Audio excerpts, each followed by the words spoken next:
함께 하실 말씀은 마가복음 6장 1절에서 6절로 함께 하겠습니다. 옆집 복수 예수라는 제목으로 함께 하고자 합니다. 지금까지 예수의 사역은 대단했죠. 바다와 바람을 잔잔케 하고 귀신을 쫓아내고 병자를 고치고 심지어 죽은 딸을 살리기까지 했죠. 그래서 열렬한 반응과 또 많은 무리들이 따르고 말하자면 오늘날로 얘기하면 센세이션이죠. 센세이션을 일으키고 다닌 거죠. 근데 이제 오늘 본문 살펴보겠지만 사역이 성공적이지 않네요. 왜일까? 한번 보겠습니다. 예수께서 거기를 떠나서 고향으로 가시니 제자들도 따르니라. 예수께서 거기를 떠난다. 거기는 바로 전에 마가복음 5장에 의하면 야이로의 딸이면 딸집이죠, 그죠? 가버나움이라고 할 수 있겠죠. 가버나움을 떠나서 지금 고향으로 갔습니다. 지금 고향은 나사렛이죠. 가버나움 남서쪽에 있는 한적한 곳인데요. 고향으로 번역되어 있는 파트리스는 파테라 이렇게 아버지라는 뜻을 가지고 있듯이 원래 조상으로부터 살아온 곳 파트리스. 그러니까 자기의 원 출생지를 얘기를 하거든요. 엄격히 따지면 예수의 파트리스 원 출생지는 나사렛이 아니죠. 베들레헴이죠. 베들레헴, 그죠? 원래 베들레헴인데, 그러니까 나사렛은 파트리스 출생지는 아니지만 이곳에서 30년간 자랐고 가족들도 거기에 있었기 때문에 파트리스다 이렇게 얘기를 예수의 고향이라 볼 수는 있는 거죠. 그래서 고향이라고 얘기를 한 거고요. 누가복음에서는 평행구절인 누가복음에서는 아예 예수가 자란 것은 나사렛이다 이렇게 분명히 얘기하고 있고요. 아무튼 지금 고향은 나사렛이에요. 그곳에서 2절에 안식일이 되어 회당에서 가르치시니 많은 사람이 듣고 놀라 이르되 이 사람이 어디서 이런 것을 얻었느냐? 이 사람이 받은 지혜와 그 손으로 이루어진 이런 권능이 어찌 됨이냐? 그러니까 안식일이 되어서 회당에서 가르칠 수 있는 기회가 생긴 거죠. 지난 시간 우리가 그 회당장에 대해서 살펴보았잖아요. 그 회당장이 이제 누구에게 이렇게 강해를 할 기회를 줄 수 있었던 거죠. 그런데 이제 예수께서 고향에 오래간만에 방문을 했으니까 그 가르칠 기회를 주었던 거죠. 그래서 예수께서 성경 강해를 했는데 많은 사람들이 듣고 놀란 거죠. 근데 예수의 메시지는 좀 남달랐지 않았겠어요? 평범하지 않았고 그동안 이 해당에서 들었던 메시지는 율법에 순종하라. 그리고 언젠가 도래할 하나님 나라 그러한 메시지를 들었을 텐데 그런 평범한 해당 설교가 아닌 이 예수의 설교는 다름이 아니라 하나님 나라가 가까이 왔다 이렇게 얘기를 하고 있고요. 가까이 올 정도가 아니라 예수 자신이 있는 곳에 하나님 나라가 있다 이렇게까지 얘기를 했죠. 그러니까 예수께서 말한 하나님 나라는 그들이 듣던 하나님 나라하고 많이 달랐고 놀라웠고 또 그들이 좀 듣고 싶어 했던 게 아니었던 거죠. 그래서 그들은 듣고 놀랐다는 거죠. 이때 놀랐다고 하는 이 표현은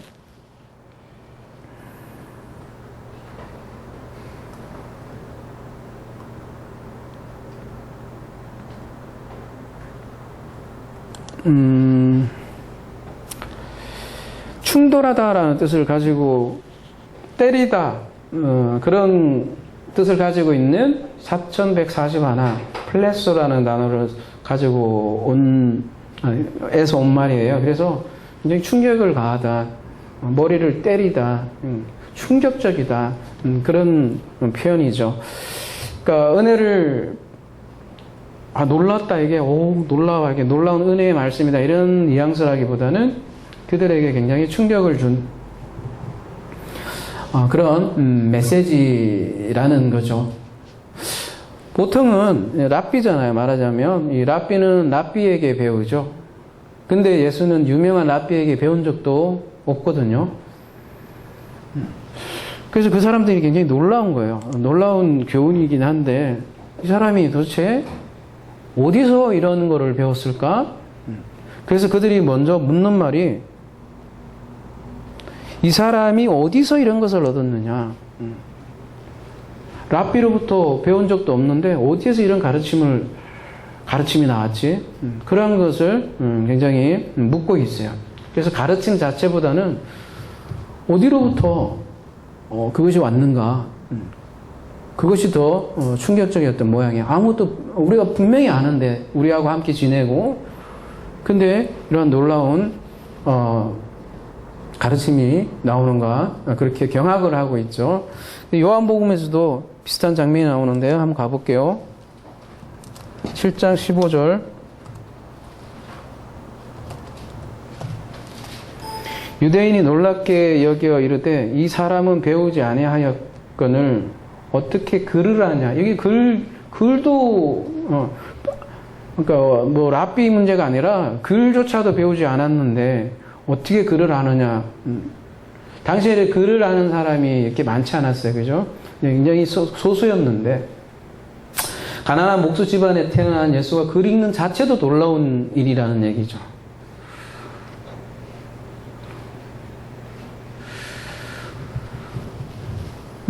보통 랍비에게 배우잖아요. 지금도 마찬가지잖아요. 자기가 교수에게 배우죠. 지금은 이제 고등교육, 대학교로 가고 하면 그다음에 더 대학원 이런 데 가면 교수에게 배우잖아요. 그리고 박사학위를 받아도 자기를 지도해주는 지도 교수가 있는 법인데 그런 거 없이 말하자면 박사학위 논문 정도 되는 뭔가가 나왔다면 놀라운 일 아니겠어요?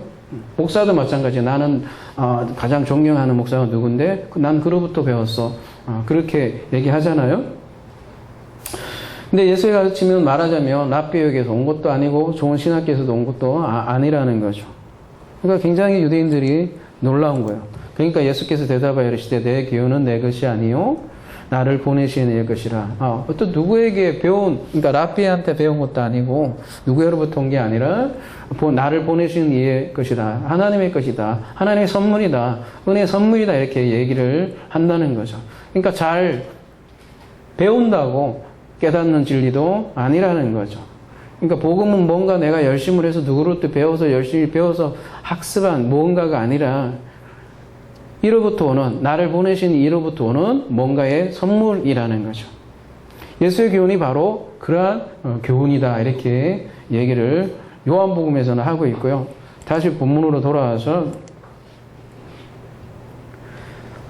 이 고향 사람들은 예수께서 어떻게 성장했는지 지켜보았을 거 아니에요.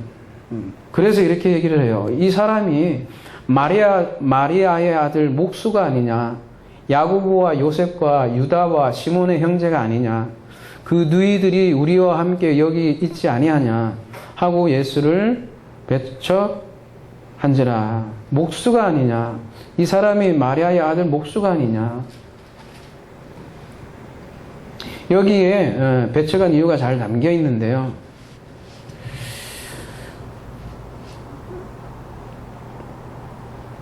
그 헬라인이나 로마인들은 목수와 같은 육체 노동자를 좀 경멸하는 경향이 있어요.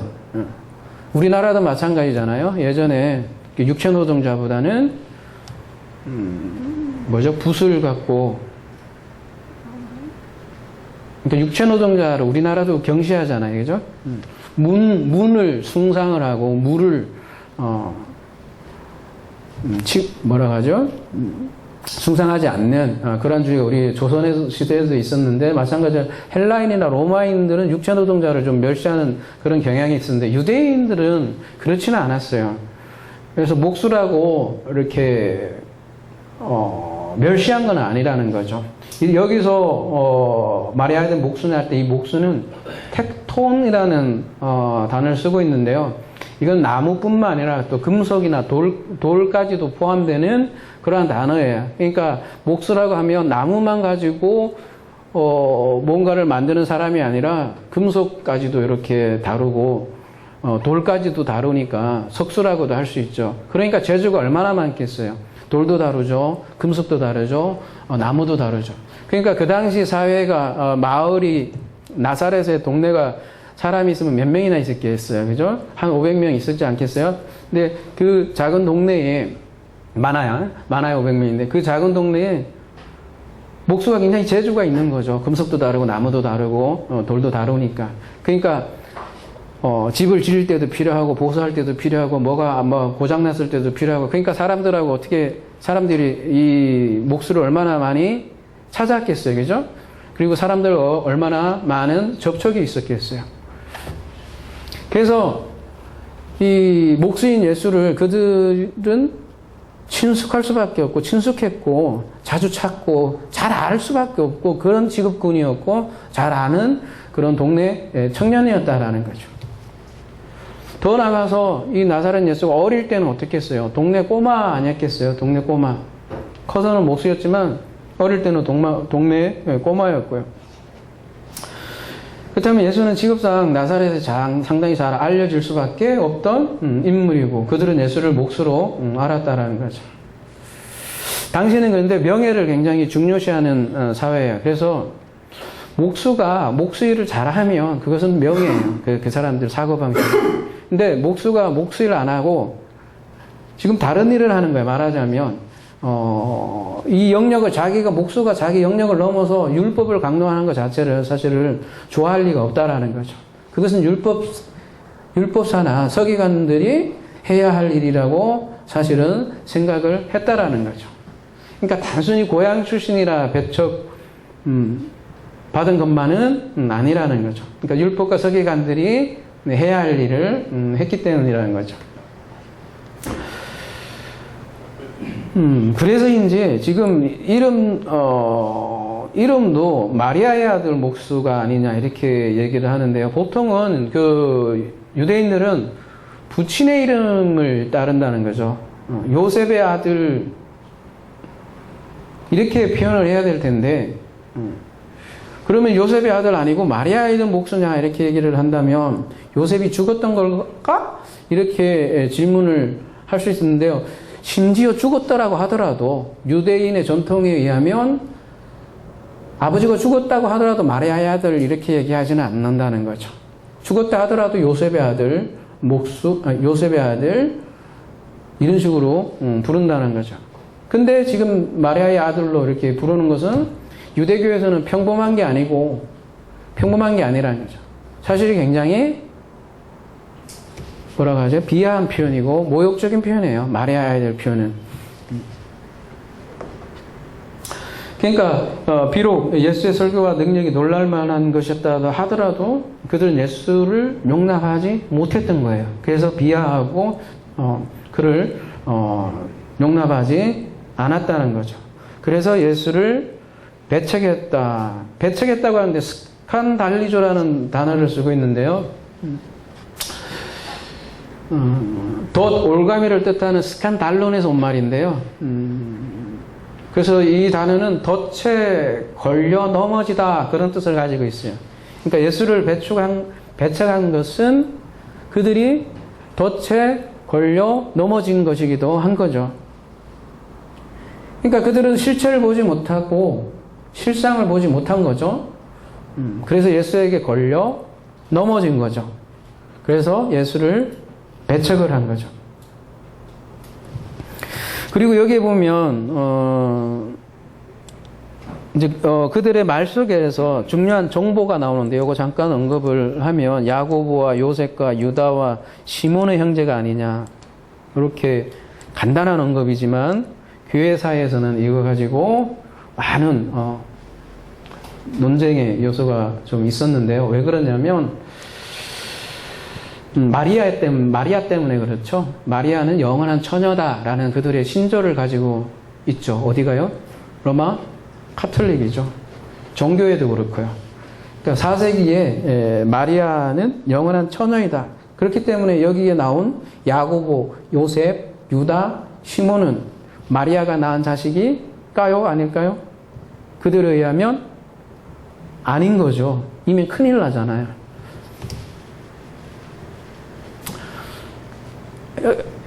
큰일 나잖아요. 그러니까 여기서 야고보, 요셉, 유다, 시몬은 마리아의 자식이 아니다라고 얘기를 하는 거죠. 카톨릭에서는 4세기에. 그래서 그들이 주장하는 건 그럼 뭐냐면은 사촌이다 이렇게 주장하기도 하고요.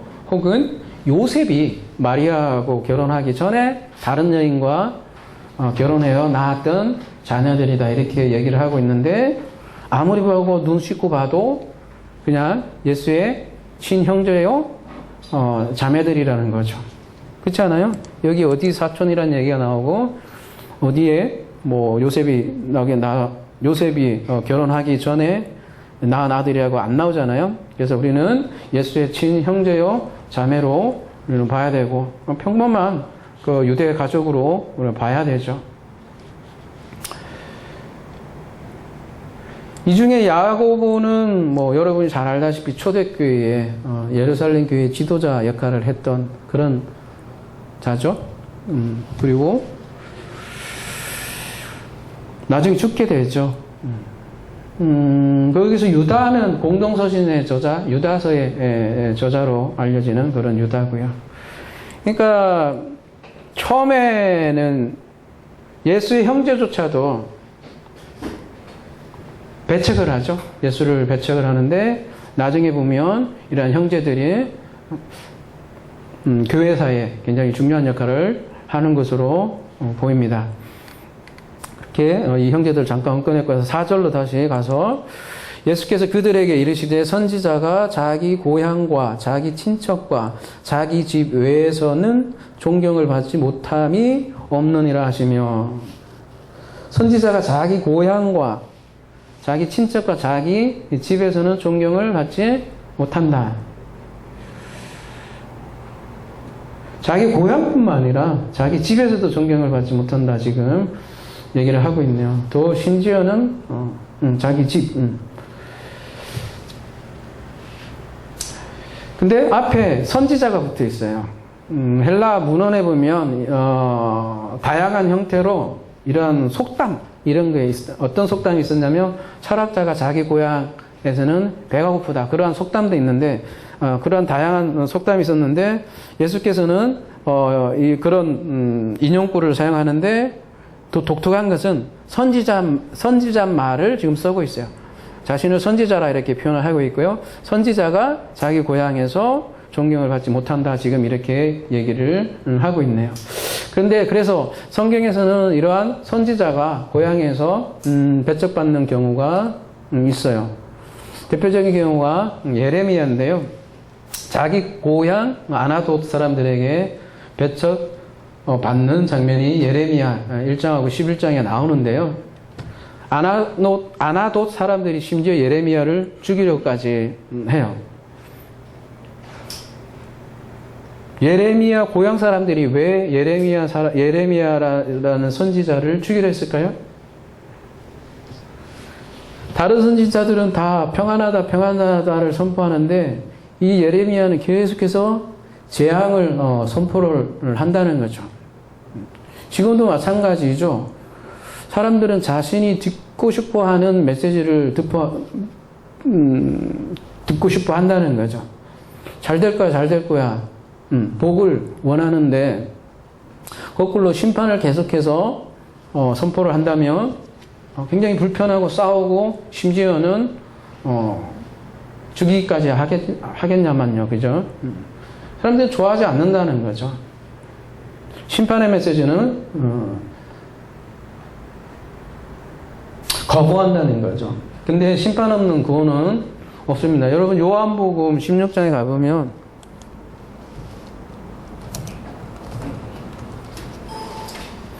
그러나 내가 너희에게 실상을 말하니 내가 떠난 것이 너희에게 유익이라. 내가 떠나가지 아니하면 보혜사가 너희에게로 오지 아니할 것이요 가면 내가 그에게 너희에게로 보내리니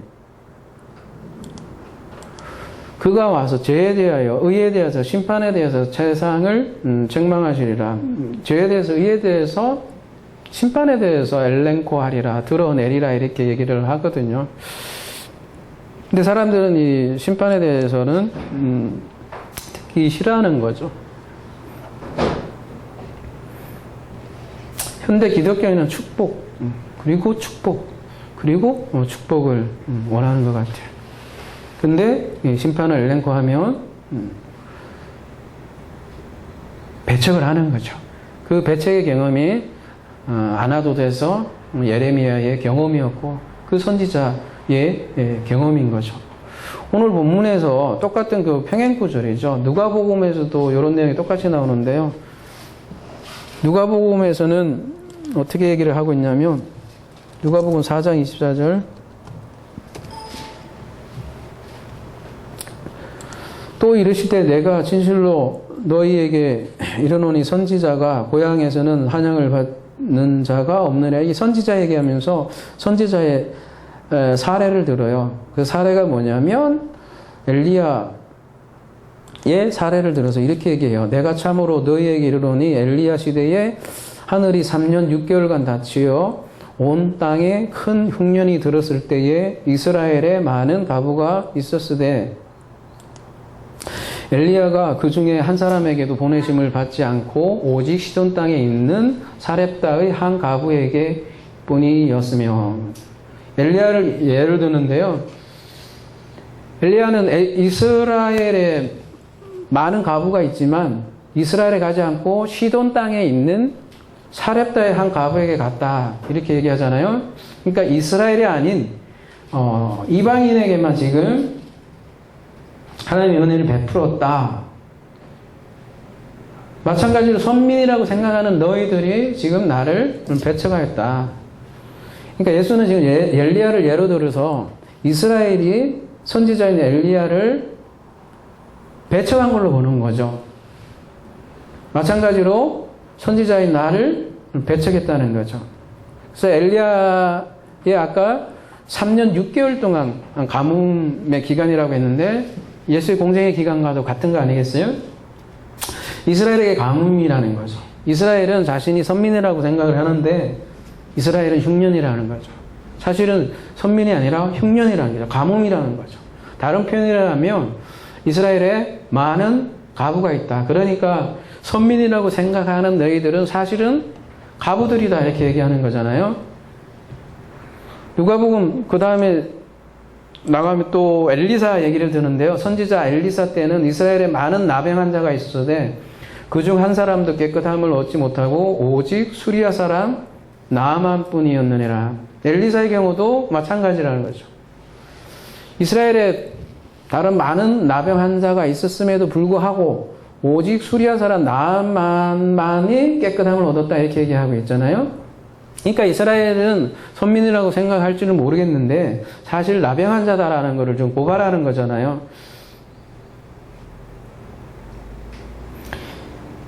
이스라엘 놔두고 이방인에게 베푼 하나님의 은혜에 대해서 예수는 지금 얘기를 하고 있는 거죠. 로마 백부장을 고치는 그 장면이 또 있잖아요. 나만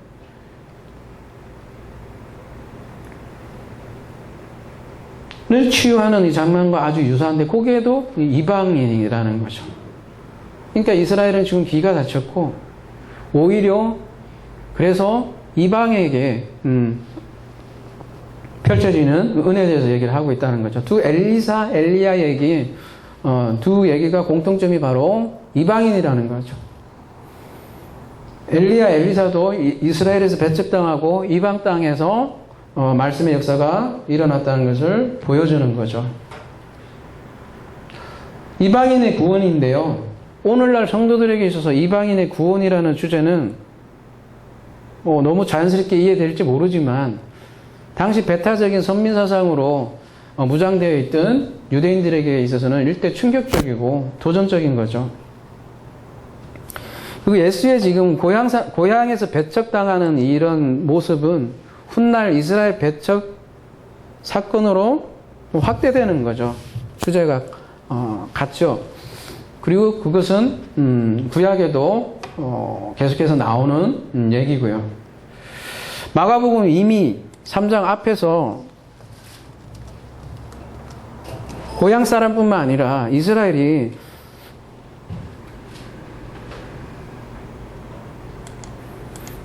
바리새인들이 나가서 곧 헤롯 왕과 함께 어떻게 하여 예수를 죽일까 의논하니라. 고향 사람뿐만 아니라 이스라엘도 예수를 죽일까 의논하라 벌써 지금 얘기를 하고 있더라는 거죠. 그리고 복음은 이방인에게 넘어가는 거죠. 그래서 지금 누가복음 계속 살펴온 거잖아요. 엘리야 얘기하고 다시 가볼까요?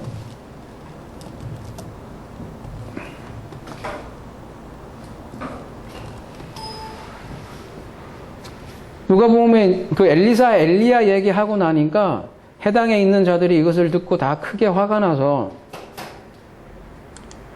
일어나 동네 밖으로 쫓아내어 그 동네가 건설된 산 낭떠러 끌고 와서 밀쳐 떨어뜨려서 하되.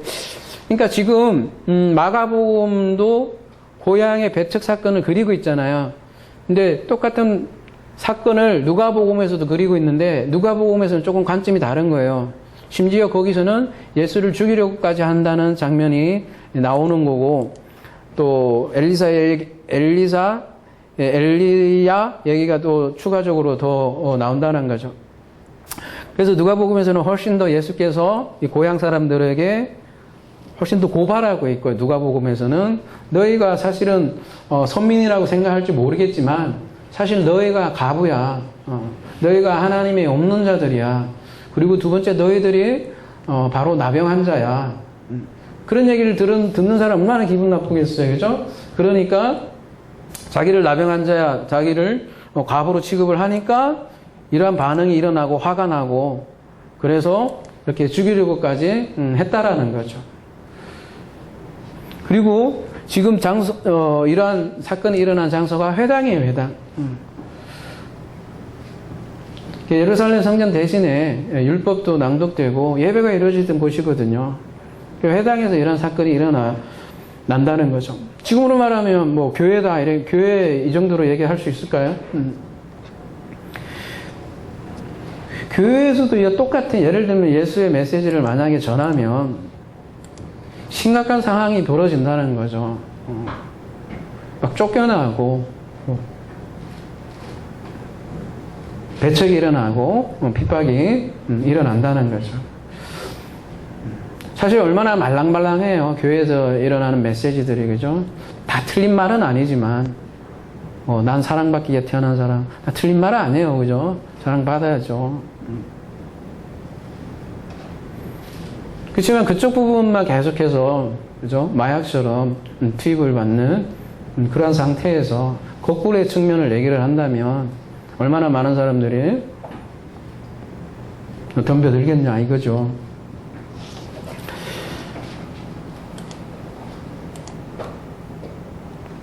자, 그래서 5절로 넘어가겠습니다.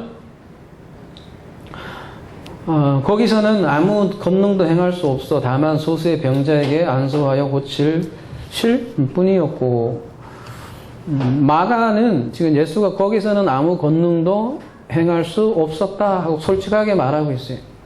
근데 평양구절인 마태복음 13장 58절에는 많은 능력을 행하지 않았다 이렇게 표현을 하고 있어요. 이런 것만 봐도 이게 더 어려운 게, 거기서는 아무 권능을 행하실 수 없다, 이게 더 어렵잖아요. 아니에요?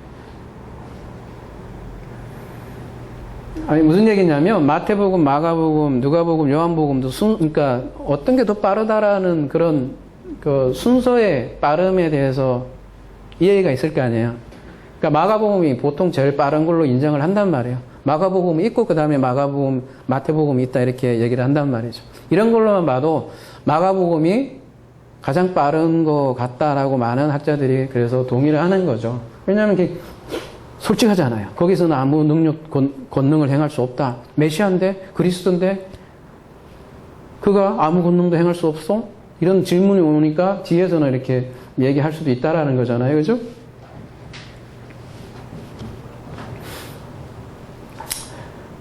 근데 누가복음에서는 좀 관점이 조금 달라요. 아까 그 봤던 건데요.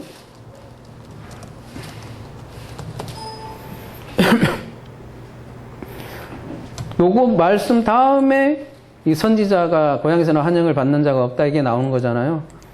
예수께서 그들에게 이르시되 너희가 반드시 의사야 너 자신을 고치라 하는 속담을 인용하여 내게 말하기를 우리가 들은 바 가버나움에서 행한 일을 내 고향 여기서도 행하라 하리라. 무슨 얘기예요?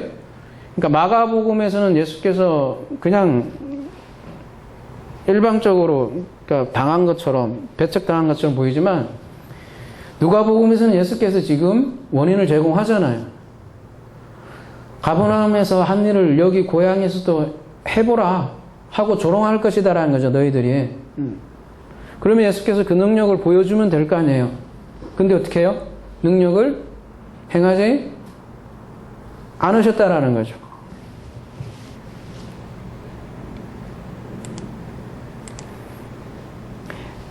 그러니까 누가복음에는 능력을 행하지 않았다라는 거라기보다는 그러니까 능력을 행하지 못했다라는 게 아니라 마가복음처럼 누가복음에서는 능력을 행하지 말하자면 안 했다라는 거예요. 너희들이 가버나움에서 행한 일을 여기서도 해봐라.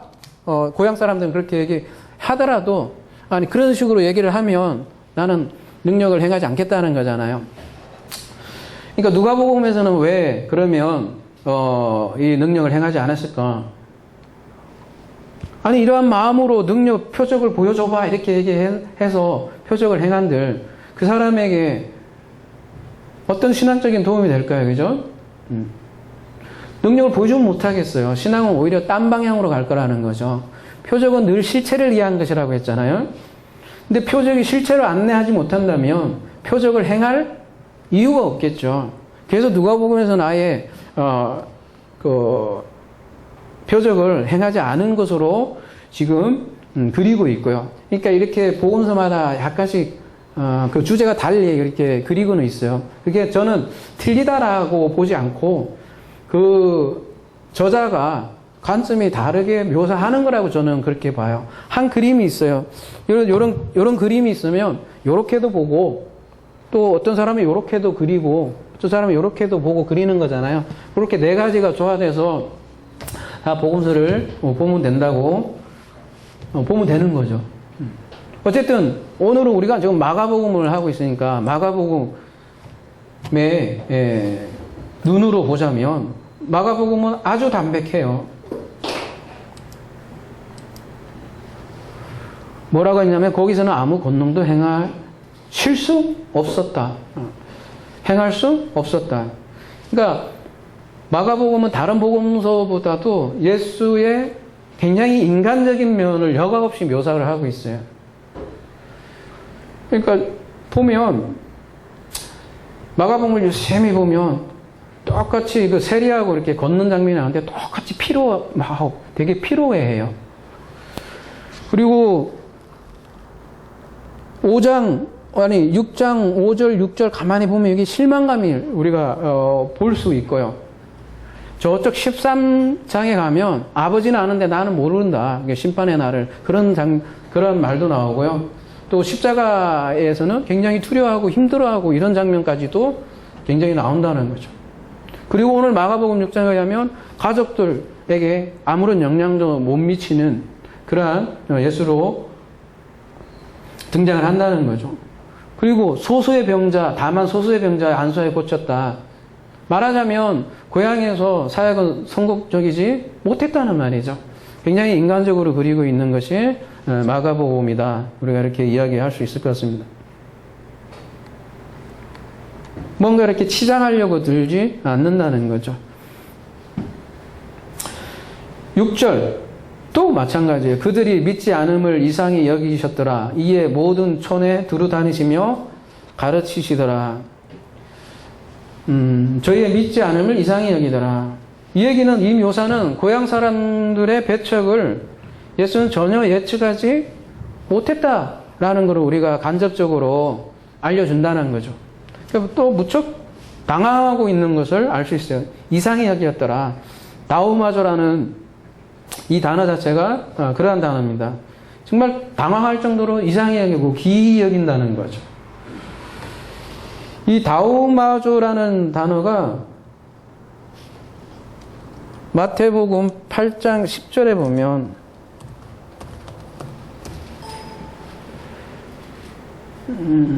로마 백부장이죠. 거기 사건에 보면 예수께서 들으시고 놀랍게 여겨 다른 자들에게 이르시되 내가 진실로 너희에게 이르노니 이스라엘 중 아무에게도 이만한 믿음을 보지 못하느라. 굉장히 놀랍다, 굉장히 당황스러울 정도로 놀랍다 할 정도로 쓴 단어가 바로 다오마조인데요. 마가복음에도 이 단어를 쓰고 있어요. 그러니까 이게 막 예상되지 않은 그런 것들이죠.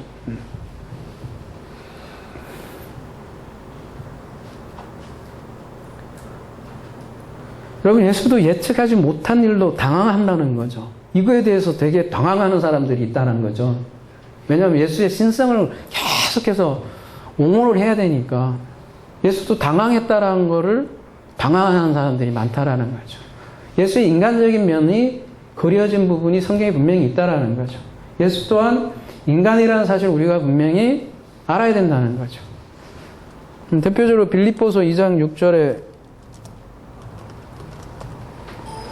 그는 근본 하나님의 본체시나 하나님과 동등됨을 취할 것으로 여기지 아니하시고 오히려 자기를 비워 종의 형체를 가지사 사람들과 같이 되셨고 사람의 모양으로 나타나사 자기를 낮추시고 죽기까지 복장하셨으니, 이 말은 사람으로 모양으로 나왔으면 뭐 감정은 B급 떼기로 있지 않을 거라는 거예요. 그러니까 그러니까 똑같이 사람으로 모양으로 입고 와서 똑같이 괴로워하고 고통스러워하는 모습으로 산 그런 사람이라는 거죠. 사람. 그래서 때로는 울기도 하고 때로는 놀라기도 한 사람이었다라는 거죠. 그러한 사람이라도 당신은 예수를 믿을 수 있는가? 이러한 질문인 거죠. 지금 오늘 고향 배척 사건에 이제 하면서 우리가 생각해야 될 부분이 그런 거죠. 오늘 제목을 옆집 목수 예수라고 되어 있는데, 그가 만약에 내 옆집에, 이제는 과거에 뭔 얘기하지 말고 내 옆집의 목수라도 다시 그 시대를 접어서 다시 이 시대의 시작을 한다면 내 옆집의 목수라도 당신은 예수를 믿을 수 있는가? 이런 질문을 우리가 이제 할 수 있는 거죠. 못 믿더라는 거죠. 응? 나사렛은 이 동네에 내 옆집 목수였는데 못 믿더라는 거죠. 왜냐하면 인간은 뭔가 장엄한 걸 원하는 거야. 뭔가 엄청난 표적을 원하는 거야. 마귀의 광야 시험 잘 보이잖아요. 돌을 떡으로 만들어봐. 그래서 우리 돌을 떡으로 만드는 그런 신을 원하는 거죠. 아니면 성전에서 뛰어내려봐. 뛰어내렸는데도 몸이 멀쩡해서 막 날아다니는 그런 위대한 신을 원한다는 거죠. 그러나 우리 인간과 같이 똑같은 보잘것없는 내 이웃인 예수는 사실 원하지 않는다라는 거죠. 그래서 요한복음 1장 11절에도 보면 자기 땅에 오매 자기 백성이 영접하지 아니하였다. 우리가 똑같은 모습으로 왔지 않겠어요? 물론 그의 실체는 빛이잖아요. 그의 실체는 하나님인데, 말씀인데, 겉으로 온 모양은 그런 모양으로 안 보이니까 자기 백성이 영접하지 않았겠어요. 그죠? 그러니까 나사렛 사람들은 단지 목수로 보이는 거예요. 단지 마리아의 아들로 보이는 거예요. 더 심하게는 어릴 때는 동네 꼬마로 보인다는 거죠. 그러니까 어릴 때 보았던 그 꼬마를 어떻게 메시아로 받아들일 수 있느냐는 거죠. 사실 하나님이 덜 평범하고 더 독특했다면 아마 믿었겠죠. 근데 너무 평범해서 믿을 수 없었던 거죠.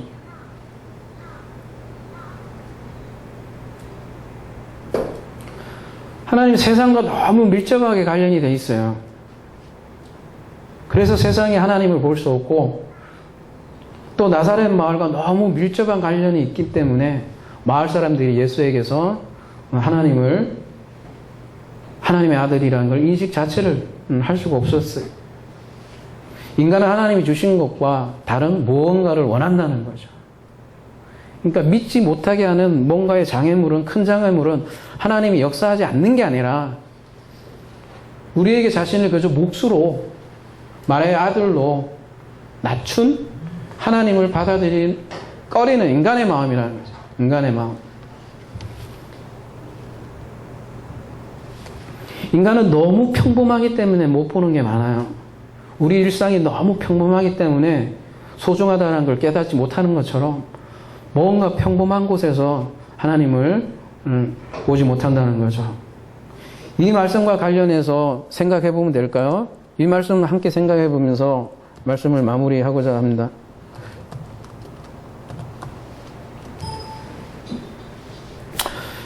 마태복음 25장 40절, 임금이 대답하여 이르시되 내가 진실로 너희에게 이르노니 너희가 여기 내 형제 중에 지극히 작은 자 하나에게 한 것이 곧 내게 한 것이니라 하시고. 왜 예수님이 이런 말씀을 하셨을까? 우선 예수님은 지극히 작은 자 하나와 자신을 동일시하고 있잖아요. 그래서 지극히 작은 자에게 한 것이 곧 나에게, 그리스도에게 한 것이다, 이렇게 얘기한 거죠. 거꾸로 말하면 하나님은 지극히 작은 자 안에 숨어 있는 거 아니겠어요? 말하자면 나사렛 촌사람 예수에게 숨어 있잖아요. 오늘 제목처럼 내 옆집 목수 예수에게 숨어 있어요. 하나님 나라가. 그 촌사람 예수 안에서 찬란한 빛이 감추어져 있다는 거죠. 그런데 그런 그를 단순한 목수의 아들로 본다면 찬란한 빛을 볼 수 없는 거죠. 하나님 나라는 가까이 있다는 거죠. 지금도 하나님 나라는 지극히 작은 자 안에 있다라는 거죠. 많은 사람들이 신비주의를 추구를 해요. 그 신비를 추구하기 때문에 많은 종교적인 양태가 나타나잖아요. 그리고 그 신비주의가 우리의 종교적인 형태, 양태, 습관, 예배 형식 모든 것을 주관을 하고요. 많이 그렇게 쫓아다니고 구름대처럼 몰려다니고 무지개를 쫓아다니지만 진짜 신비는 평범한 숨어 있다는 거죠. 신비는 내 옆집 목수 안에 감춰져 있다는 거죠. 어떤 대단하고 화려하고 어떤 특별한 일 가운데 함께 하는 것도 아니라는 거죠. 우리는 2002년 월드컵을 기억할 거예요. 그건 뭐 수십 년 만에 일어날 일이겠죠. 그죠? 그때만 일어나는 하나님의 역사가 일어난다고 생각한다면, 그렇죠? 우리는 수십 년에 한 번만 하나님의 나라를 경험을 해야겠죠. 근데 그런 엄청난 화려하고 특별한 일 가운데 함께 하는 것만은 아니라는 거죠. 내 옆집 사람과 평범한 대화 가운데서도 숨을 수 있다. 하나님 나라가. 하나님 나라가 가까이 있기 때문이죠. 그 나라가 옆집 목수의 모습으로 왔다라는 거예요. 그 목수 안에 담긴 실체를 바라보기를 원한다는 거죠. 그래서 하나님 나라의 보물을 소유하고 또 하나님 나라를 사는 저와 여러분이 되기를 기도합니다.